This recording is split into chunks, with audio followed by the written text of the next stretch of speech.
बिस्मिल्लाहिर्रहमानिर्रहीम। अस्सलाम वालेकुम। सुप्रीम कोर्ट से मैं हूं इब्रार हुसैन अस्तोरी और नाज़रीन, चीफ जस्टिस काजी फ़ाइज़ इसाक़ को एक्सटेंशन मिलेगी नहीं मिलेगी, इस वक्त ये मौजू ज़ेर बहस है। ख़ास तौर पर राना सनाउल्लाह के बयान के बाद एक बार फिर हलचल सी मच गई है। कमर मेकन सुप्रीम कोर्ट के साफ़ी मेरे साथ मौजूद हैं। इसके अलावा सियासी मामलात पर भी बड़ी गिरफ्त रखते हैं। कमर, एक तरफ काजी फ़ाइज़ ईसा साहब कहते हैं कि मैं एक्सटेंशन नहीं लूँगा, अटॉर्नी जनरल को, वज़ीर कानून को बुलाकर उन्होंने कहा कि मैंने एक्सटेंशन नहीं लेना, मेरे लिए कोई कानून साजी ना की जाए। और दूसरी तरफ राना सनाउल्लाह कह रहे हैं, फिर वज़ीर कानून ने भी एक दफ़ा जियो में बैठ के कहा कि मुस्तक़बिल में मैं कोई पेशन गोई नहीं कर सकता। तो इस सूरत हाल में क्या कुछ हो रहा है? राना साहब ने क्या कहा, क्या कुछ डेवलपमेंट्स होगी, क्या वाकई काजी साहब को एक्सटेंशन मिलने जा रही है? बिस्मिल्लाहिर्रहमानिर्रहीम। बहुत शुक्रिया अबरार स्तोरी साहब। हम काफ़ी अरसे से, जब से ये एक्सटेंशन की ख़बरें मंज़र आम पर आई थी, इरफ़ान कादिर साहब और सबसे पहले जो अभी लॉ मिनिस्टर हैं तारड़ साहब, उन्होंने, ये दोनों ने मीडिया के ऊपर इस चीज़ का इंकशाफ किया था। ये इंकशाफ जब हुआ तो इस पर ज़ुबान ज़द-ए-आम बातें होना शुरू हो गई कि मौजूदा जो रजीम है, मौजूदा जो सिस्टम है, उसको तहफ़्फ़ुज़ फ़राहम करने के लिए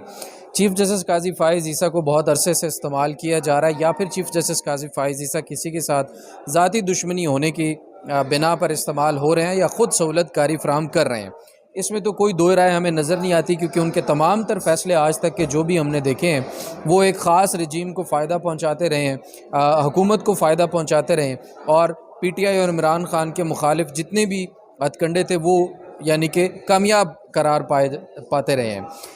अभी जो आपने बात की एक्सटेंशन की, बहुत अरसा पहले से हम लोग सबको ये बता रहे हैं। शुरू में मुझे भी शक था, फिर मैं अपने दोस्तों से जब ये कंसल्ट किया, चीज़ें पढ़ना शुरू की, आइन देखा, कानून देखा, उसके बाद तरीक़ाकार देखा, तो कहीं से भी चीफ़ जस्टिस काज़ी फ़ाइज़ ईसा की एक्सटेंशन होती भी हमें नज़र नहीं आ रही थी किसी तरह से भी। दो चीज़ें बड़ी अहम थी। एक तो ये था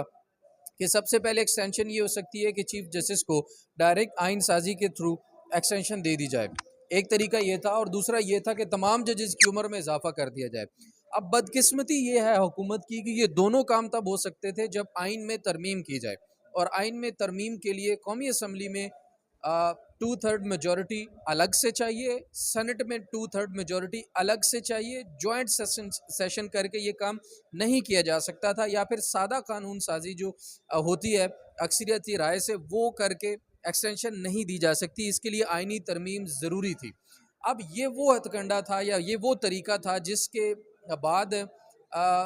कोई और तरीका हुकूमत के पास नहीं बचता था कि वो काजी साहब को एक्सटेंशन दे सके। यहाँ पर मैं एक और चीज़ वाज़ेह तौर पर मेंशन करना चाहूँगा। काजी फ़ाइज़ ईसा भी शुरू से ये कह रहे थे, हमारे एक बड़े अच्छे सीनियर रिपोर्टर हैं हसनात साहब, तो उन्होंने भी इस चीज़ का इंकशाफ किया था, अपनी खबर भी लगाई थी कि चीफ़ जस्टिस काजी फ़ाइज़ ईसा ने एक्सटेंशन लेने से इनकार कर दिया है। यानी कि ये बात पहले से भी तमाम लोगों को मालूम थी। जो हकीकत बात हो वो भी हर जगह पर करनी चाहिए। अब आज जो इंकशाफ हुआ है वो चीज़ भी हमें मालूम थी। एक मिनट, वो चीज़ सुन लें, वो चीज़ भी हमें मालूम थी, लेकिन जब ये मालूम था कि चीफ जस्टिस काजी फ़ाइज़ ईसा ने एक्सटेंशन लेने से इनकार कर दिया है, अब ये भी हमें मालूम था कि इस वक्त जो मौजूदा प्रेशर है, मौजूदा तौर पर काजी फ़ाइज़ ईसा साहब का जो इमेज बन चुका है, इसमें अगर सिर्फ पर्सन स्पेसिफिक आइन साजी करके काजी फ़ाइज़ ईसा को अकेले एक्सटेंशन दी जाती तो हो सकता था काजी फ़ाइज़ ईसा खुद ही इस्तीफ़ा देकर चले जाते। यानी कि इतना पब्लिक का जो प्रेशर है, इतना उनके ऊपर जो क्रिटिसाइज़ हो रहा है, इतना जो उनके ऊपर दबाव है कि अगर उनकी ज़ात के लिए कानून साजी सिर्फ़ और सिर्फ उनकी ज़ात के लिए की जाती तो वो शायद चले जाते। लेकिन ये चीज़ भी ज़राए से हमें तब से भी मालूम थी, अब भी इस चीज़ पर हमें कभी जो यकीन है, जैसे कहते हैं ना कामिल ईमान है, हमारा वो कामिल ईमान है कि काजी फ़ाइज़ ईसा को अगर पर्सन स्पेसिफिक के अलावा यानी कि जजेस की उम्र बढ़ा दी जाती है और उसके ज़रिए उनकी मुद्दत मुलाज़मत तोसी हो जाती है, तो इसमें भी काजी फ़ाइज़ ईसा कभी भी इनकार ना करते, जिसका इज़हार आज राना सनाउल्लाह ने अपने एक इंटरव्यू में कर दिया है। नईम अशरफ भट्ट साहब के साथ उन्हें इंटरव्यू किया है, उसमें उन्होंने इंकशाफ कर दिया है राना सनाउल्लाह साहब ने कि काजी साहब ने लॉ मिनिस्टर और अटॉर्नी जनरल के थ्रू ये पैगाम रसानी उस वक़्त भी की थी जिसका हमने बारहा जिक्र किया। वसीम मलिक इसका जिक्र करते हुए नज़र आए, हम भी इस चीज़ को बार बार कह रहे थे कि ये चीज़ें काजी साहब की फेवर में अगर जाएंगी तो काजी साहब इनकार नहीं करेंगे, क्योंकि काजी साहब बार बार आपने देखा होगा हर फैसले में हर समात के अंदर बैठ कर कहते थे आइन जो बनाता है वो कानून साज असम्बली कौमी असम्बली है, वो पार्लियामेंट जो है वो सुप्रीम है, ठीक है, सुप्रीमेसी ऑफ द पार्लियामेंट के ऊपर बड़े पार्लियामेंट के फैसले सर आंखों पर ये सारे वो बयानात थे, जिसके बाद हमें लगता था कि अगर तो डायरेक्ट एक काजी फाइज ईसा को एक्सटेंशन दी गई तो फिर तो पूरे सिस्टम का जो प्रेशर होगा, पूरे मुल्क का जो प्रेशर होगा, अदलिया के अंदर से, की तरफ से होगा, जजेस की तरफ से होगा, अदालती सिस्टम की बात कर रहा हूँ, पूरे सिस्टम का जो अदलिया की तरफ से प्रेशर होगा, वो काजी साहब जेल नहीं पाएंगे और उनको हो सकता है कि वो फिर इस्तीफा दे के चले जाएं, ठीक है। अब यहाँ पर हमें ये बात भी ज़रूर देखनी है कि काजी फाइज ईसा हुकूमत अगर उनको एक्सटेंशन दे भी जाती है तो इमरान खान और पीटीआई के केसेस में तो वो रिलीफ ले सकते थे, क्योंकि काजी साहब के कुछ ज़ाती मसाइल हैं इमरान खान और पीटीआई के साथ, लेकिन उसके अलावा जो मामला थे, उसके अलावा जो केसेस थे, ये भी नहीं था कि हुकूमत जो कुछ काजी साहब को कहेगी वो करते जाएंगे। तो काजी साहब भी हुकूमत के लिए एक बड़ा ख़तरा थे कि अगर उनको एक्सटेंशन दे दी जाती, उनकी मुद्दत मुलाजमत में तोसी हो जाती, तो पीटीआई और इमरान खान के केसेस तो मैनेज हो जाते, बाकी केसेस कैसे मैनेज होते? बाकी मामलात में काजी साहब जो हैं वो अपना माइंड अप्लाई करने का इख्तियार रखते हैं और यही डर हुकूमत को भी था। तो इसलिए भी हुकूमत जो है वो एक कमज़ोर स्टांस पर कमज़ोर फुटिंग पर हमें नज़र आई। दूसरा एक और चीज़ बड़ी आम है, वो ये है कि जो मखसूस नशिस्तों वाला मामला था, उसके बाद फिर ये पूरा खेल बिगड़ गया और काजी साहब को एक्सटेंशन देने के लिए मखसूस नशिस्तें ज़रूरी थी और मखसूस नशिस्तों के बाद भी अगर ये मखसूस नशिस्तें हुकूमत को मिल जाती, उसके बाद भी सेनेट के इलेक्शन होना ज़रूरी थे। सेनेट के इलेक्शन होते, उसके बाद फिर अक्सरियत हुकूमत के पास सेनेट में भी 2/3 होती, तब ये कानून साजी हो सकती थी। इसलिए हमें किसी तरह से भी ये होता हुआ नज़र नहीं आ रहा था। तो हम आपको याद होगा कि 300 के करीब को दिन थे, तब से मैं ये बता रहा हूँ कि काजी फाइज ईसा 25 अक्टूबर 2024 को रिटायर हो रहे हैं और उनकी रिटायरमेंट में दिन बाकी रह गए। तो अब 53 दिन अब सिर्फ 53 दिन जो है वो काजी फाइज ईसा की एक्सटेंशन में सॉरी माजरत, एक्सटेंशन नहीं, रिटायरमेंट में रह गए हैं। तो जो उनके जाने का दिन जो है ना वो अब आखिरी दिन 25 अक्टूबर ही लग रहा है और जाने का दिन जाने से मुझे याद आ गया, मैं आपकी बात काट रहा हूँ क्योंकि एक मुहावरा मैं आज सुन रहा था किसी दोस्त के मुंह से कि जालिमों काजी जा रहा है शाहजी आ रहा है, यानी काजी फाइज ईसा रिटायर हो रहे हैं, justice Mansoor Shah chief justice बन रहे हैं। लेकिन यहाँ पर एक सवाल है Qamar, press association supreme court की हलफ बर्दारी थी, उस हलफ बर्दारी के बाद हम दोस्तों ने साथियों ने काजी फाइज साहब से गुफ्तगू की, गपशप होती है, आपको पता है गैर रस्मी गुफ्तगू थे ना आप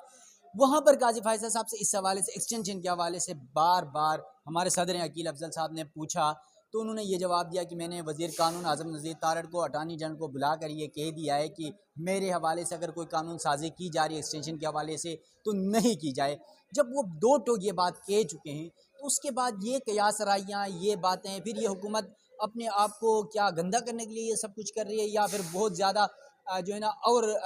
होने की वजह से जो है ना वो काजी की सपोर्ट लेने की कोशिश कर रही है। मैं वही वजह से आपको मैंने पहले बताया ना कि काजी फाइज ईसा अगर पर्सन स्पेसिफिक कानून साजी करके सिर्फ काजी फाइज ईसा को फ़ायदा पहुंचाया जाता तो ये इम्कानात मौजूद थे कि काजी फाइज ईसा इस्तीफ़ा देकर घर चले जाते। लेकिन अब चूँकि ये नहीं हो पा रहा, हुकूमत ये नहीं कर पा रही, तो जो दूसरा आपका था कि काजी फाइज ईसा फिर भी उनके लिए फ़ायदा मंद थे अगर वो दे देते एक्सटेंशन। वो कैसे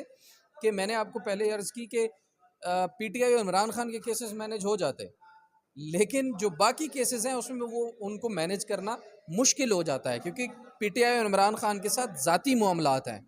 ठीक है, सिर्फ चीफ जस्टिस काजी फाइज ईसा साहब के नहीं, एक और भी बड़े चीफ के मामलात इस तरह के हैं। लेकिन बाकी केसेस में चीफ जस्टिस काजी फाइज ईसा को मैनेज करना बहुत मुश्किल है। आपको याद होगा नेशनल पार्क का केस था, नेशनल पार्क का केस, मारगला के ऊपर जो मुनाल रेस्टोरेंट का केस था, तो वहाँ पर भी जो सारी की सारी सरगर्मियाँ थी वजारत दाखिला को फिर वो महकमा दे दिया गया और बड़ा गेम करने की कोशिश की गई, लेकिन काजी फाइज ईसा साहब ने अपने फैसले के ऊपर अमल दरामद करवाया, ये इसमें कोई शक नहीं है। और उन्होंने बहुत मेहनत कोशिश की होगी और वो मुनाल रेस्टोरेंट मामला भी डायरेक्ट फ़ौज के साथ मुंसलिक था क्योंकि वहाँ का जो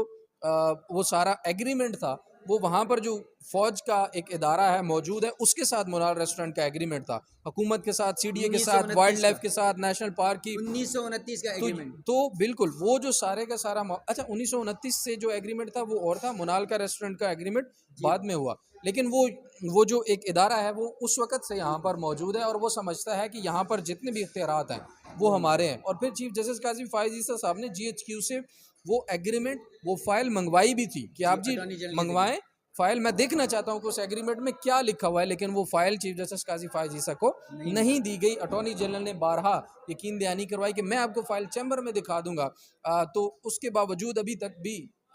हमारे ज़राए के मुताबिक वो फ़ाइल सुप्रीम कोर्ट को नहीं दिखाएगी। वक्त का चीफ जस्टिस फ़ाइल मांगता है और उनको नहीं दी जाती है, तो यहाँ पर भी एक क्लैश मौजूद है। तो आगे फ्यूचर में जाकर भी काजी फायज़ ईसा पीटीआई और इमरान खान को तो मैनेज कर सकते हैं, बाकी मामलात में शायद हुकूमत को कोई उनसे बहुत बड़ी उम्मीद नहीं थी। चले, थैंक यू। यकीनन कमर मैकन ने जिस तरह काजी फायज़ साहब की एक्सटेंशन के मामले पर जो नई बहस छिड़ चुकी है उस पर बड़ी तफसील से गुफ्तगू की और माजी मुस्तकबिल हाल सब कुछ आपके सामने रख दिया। यहाँ पर जिस तरह राना सनाउल्लाह ने बयान दिया, उसके साथ साथ आपको ख्वाजा आसिफ भी ये कह चुके हैं कि मैं कोई पेशन गोई नहीं कर सकता, कोई कानून साजी हो सकती है नहीं हो सकती है। और फिर वज़ीर कानून आज़म नज़ीर तारड़ ने जियो के प्रोग्राम में बैठकर शाहज़ेब खानज़ादा के प्रोग्राम में जब शाहज़ेब खानज़ादा ने ये सवाल पूछा इस एक्सटेंशन के हवाले से कि क्या मुस्तकबिल में कोई इस तरह की प्लानिंग हो सकती है कि एक्सटेंशन या जजेस के जुडिशल पैकेज के हवाले से, तो उन्होंने वहाँ पर जवाब दिया, कहा कि इस वक्त तो ऐसा कोई चीज़ ज़ेर बहस नहीं है कि जुडिशल के हवाले से कोई कानून साजी की जाए, लेकिन मुस्तकबिल में कुछ भी हो सकता है। मैं कोई नजूमी हूँ नहीं, मैं कोई पेशन गोई करूँगा। तो मतलब ये था कि कुछ ना कुछ अंदर से पक रहा था लावा, और वो लावा आपको पता है कि जो 2 बिल्स आपको पता है वो प्राइवेट मेंबर बिल असेंबली में पुट हो चुके हैं, वो मामलात हैं। और उसके ज़रिए अब मौलाना फजल रहमान को भी करीब लाने की कोशिश की जा रही है। सदर आसिफ जरदारी खुद चलकर उनके घर गए, वज़ीर आज़म शहबाज शरीफ चलकर मौलाना फजल रहमान के घर गए, उन्हें मनाने की कोशिश की जा रही, क्योंकि उनकी कौमी असेंबली में 8 नशस्तें हैं, सेनेट में 5 नशस्तें हैं। उन नशस्तों की सपोर्ट हासिल करने की कोशिश की जा रही है। अगर ये सपोर्ट भी उनको मिल जाता है तो यकीनन कुछ हद तक रास्ता साफ़ होने के करीब आ सकता है। तो देखते हैं काजी फायज़ साहब को एक्सटेंशन मिलती है या नहीं मिलती है। हम भी सुप्रीम कोर्ट में हैं और आप भी हर चीज़ का जायज़ा ले रहे हैं। तो सुप्रीम कोर्ट ऑफ पाकिस्तान से अपने मेज़बान इब्रार हुसैन अस्करी को दीजिएगा इजाज़त। अल्लाह हाफ़िज़।